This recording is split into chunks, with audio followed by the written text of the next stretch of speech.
Hello and welcome to my channel. आप सभी का मेरे चैनल पर स्वागत है। अकाउंटेंसी और उसमें भी अकाउंटिंग इक्वेशन के प्रैक्टिकल क्वेश्चंस हम कर रहे हैं, अपनी नॉलेज उससे रिलेटेड को हम एनहेंस कर रहे हैं। तो आज उसी क्रम में एक क्वेश्चन और मैंने आपके सामने लिया है।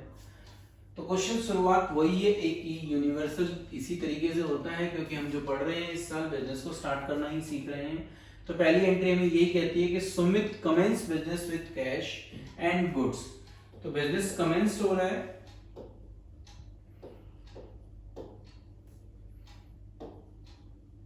और जिससे हो रहा है वो मैं यहां लिख दूंगा, कैश प्लस गुड्स। गुड्स को हम स्टॉक भी लिख सकते हैं। 40,000 का कैश है मेरा और गुड्स है मेरी 25,000। टोटल दोनों मिलकर क्या बन जाएगी फर्म की कैपिटल। तो इस तरीके से कैपिटल हो गई 65 और हमारी अकाउंटिंग इक्वेशन हो गई इक्वल। तो ये हमारी पहली एंट्री थी। अब हम अपनी सेकेंड एंट्री की तरफ चलते हैं, जो थोड़ी सी इंपॉर्टेंट है, जिस पर आपको थोड़ा ज्यादा ध्यान देना होगा। एंट्री है सोल्ड गुड्स।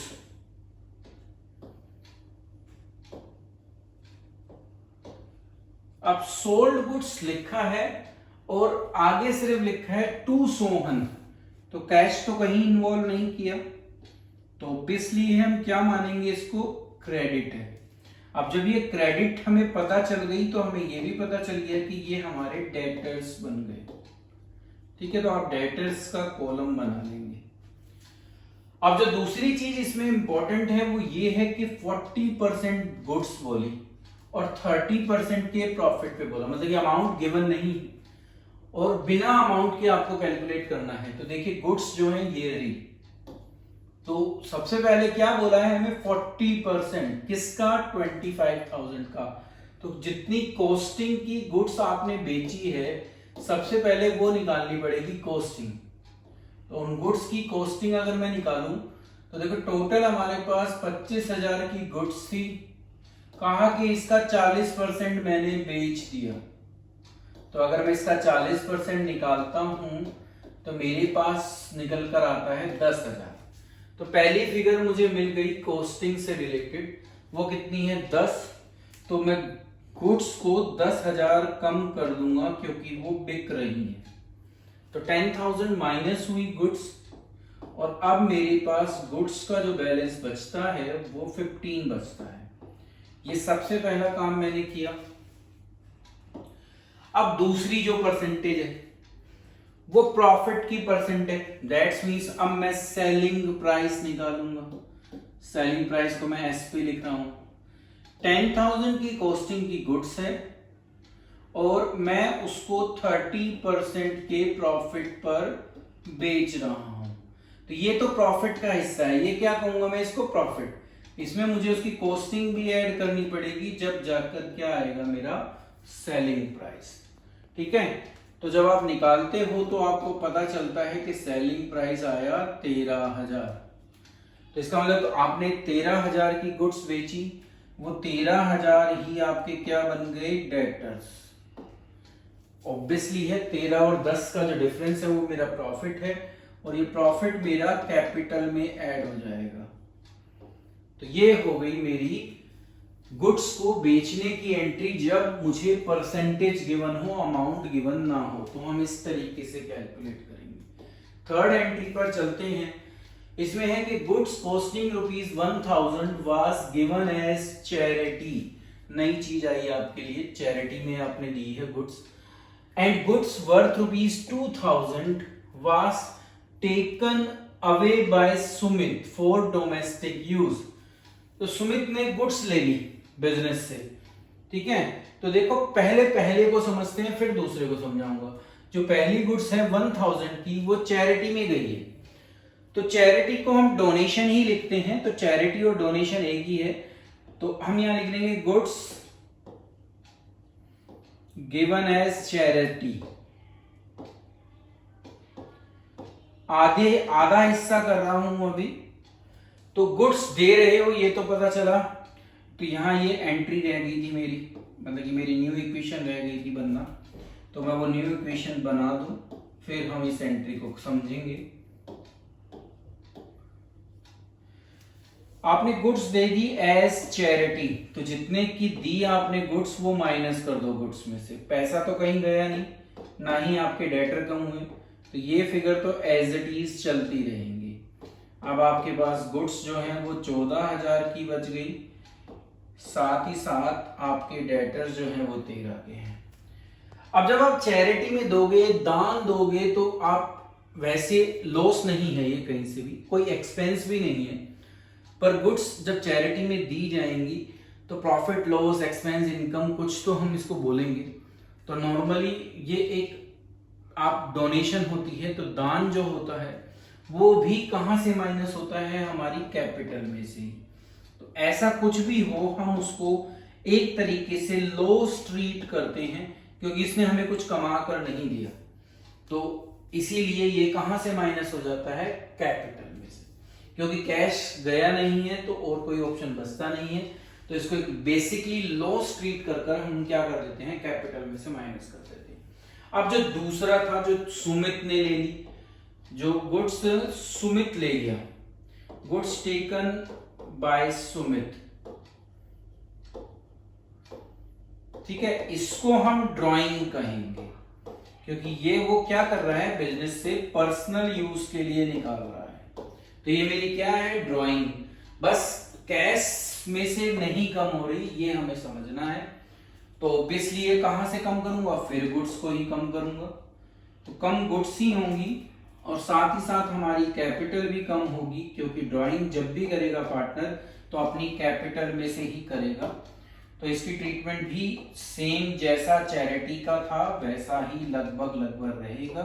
हाँ, रीजन जरूर दोनों के अलग हैं, एक ड्राइंग है और एक लॉस ट्रीट किया जाता है, बाकी अकाउंटिंग ट्रीटमेंट दोनों की सेम है। दोनों गुड्स में से भी माइनस होंगे और हमारी कैपिटल में से भी माइनस होंगे। तो ये हमारी थर्ड एंट्री पूरी होती है। तो थर्ड एंट्री के दो हिस्से थे, एक थर्ड ए और एक थर्ड बी, वो मैंने कर दिया। अब हम फोर्थ एंट्री पर पहुंचते हैं। इसमें लिखा है कि salary is paid as advance. आप एडवांस में सैलरी दे रहे हो, किसको दे रहे हो, अपने एक वर्कर को। क्यों दे रहे हो, क्योंकि उसकी वाइफ क्या है, इल है। तो एक तो आपको यहां से ये पता चला कि सैलरी क्या है, सैलरी प्रीपेड है। ऐसे किसी भी एडवांस को हम कहते हैं प्रीपेड, पहले से पे किया गया। तो पेड वर्ड तो आ ही रहा है, तो एक चीज हमें समझ में आई कि हम जो है पेमेंट कर रहे हैं, तो हमने कैश माइनस कर दिया सबसे पहले। अब ये समझना है कि क्या इसके अगेंस्ट सर्विस ले ली, तो आपको पता चलेगा नहीं, अब आपको इसके बदले में सर्विस मिलेगी। तो जब आपको सर्विस मिलेगी तो ये आपकी एसेट बन जाएगी, और आप एसेट में कॉलम बना देना प्रीपेड सैलरी का, और वो अमाउंट अब आप उसमें लिख दोगे जब तक वो मुझे राम काम कर कर नहीं दे देता, जब तक ये एक एसेट के रूप में हमारे साथ रहेगा। जब वो हमें इसके अगेंस्ट काम कर देगा तो ये यहां से समाप्त हो जाएगा।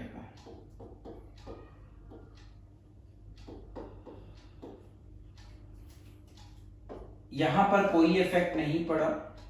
अगर नॉर्मली सैलरी होती तो हम सैलरी को कैपिटल में से माइनस करते, क्योंकि वो एक्सपेंस होता, बट ये प्रीपेड थी इसलिए नहीं हुआ। अब लास्ट फिफ्थ आती है, इंश्योरेंस प्रीमियम पेड वाज 4,000।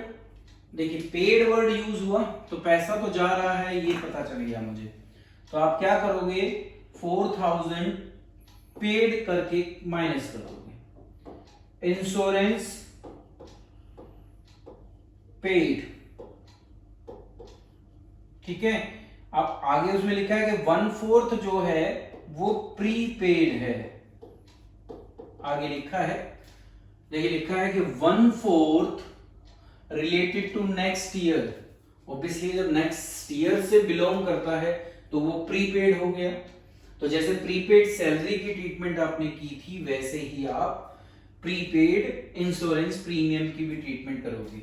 पैसा आपके पास से पूरा 4 जा रहा है तो आप यहां से तो 4 ही माइनस करेंगे और यहां लिखेंगे 33,000। अब थोड़ा इसमें समझने की बात है, इन पर कोई इंपैक्ट नहीं है, ये ऐसे ही आएगा। एक कॉलम यहाँ पर बन जाएगा प्रीपेड इंश्योरेंस का, क्योंकि इसके अगेंस्ट भी आप नेक्स्ट ईयर सेवाएं लेंगे तो आपको कुछ मिलना ही है, तो आप प्रीपेड इंश्योरेंस का भी क्या कर देंगे, कॉलम क्रिएट कर देंगे। अब अमाउंट की बारी आती है, अमाउंट कितना है, तो अमाउंट के लिए आपको समझना है 1/4। तो इसका 1/4 अगर आप निकालते हो 4,000 का, तो 4,000 को आपको किससे मल्टीप्लाई करना पड़ेगा, 1/4 से। तो ऑब्वियसली ये कितना अमाउंट निकल कर आएगा, 1000। तो प्रीपेड इंश्योरेंस कितनी है, सिर्फ 1000। 4 पेमेंट की है, 1000 प्रीपेड है, बाकी आपका पेड है, मतलब कि वो इसी साल का एक्सपेंस है। तो जब वो इस साल का एक्सपेंस है तो कहां से माइनस होगा, मेरी कैपिटल में से। तो ये बात इसमें समझने की थी। पेमेंट मैं जरूर 4 की कर रहा हूं, पर इस साल का एक्सपेंस सिर्फ 3000 है, एक साल 1000 जो है वो प्रीपेड है। तो ये इसमें थोड़ा नया काम था जो आपको समझना था। नेक्स्ट पर चलते हैं।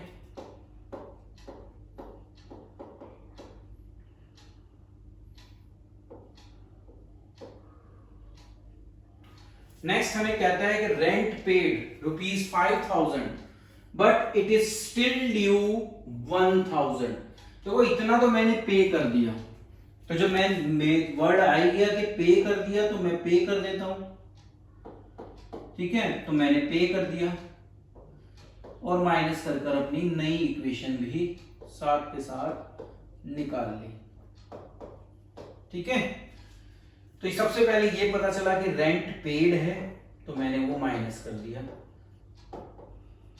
एंड साथ ही साथ ड्यू है भी है, ड्यू का मतलब आउटस्टैंडिंग भी है, ठीक है। तो देखिए रेंट 5000 दे दिया मैंने, पर साथ ही मुझे ये भी पता चला कि 1000 मुझे और देना था जो मैंने अभी तक नहीं दिया, तो वो आपको अब देना पड़ेगा ना। तो जब वो आपको देना है तो क्या बन गई, वो आपकी आउटस्टैंडिंग लायबिलिटी बन गई। तो आप आउटस्टैंडिंग रेंट यहाँ का यहाँ पर कॉलम बनाएंगे और उस कॉलम में वो अमाउंट लिख देंगे जो आपको रेंट का इन फ्यूचर पे करना पड़ेगा। That's means 1000। अब एक्सपेंस कितना है ये समझना है। जो मैंने पे किया वो भी मेरा एक्सपेंस है और जो मुझे देना था वो भी मेरा एक्सपेंस है, क्योंकि दोनों अमाउंट वो हैं जो मैंने इस साल खर्च किए, मतलब कि इनकी सेवाएं मैंने इस साल ले ली। तो जब मैं इनकी सेवाएं इस साल लूंगा तो इनको अपनी बुक में भी इसी साल रिकॉर्ड करूंगा।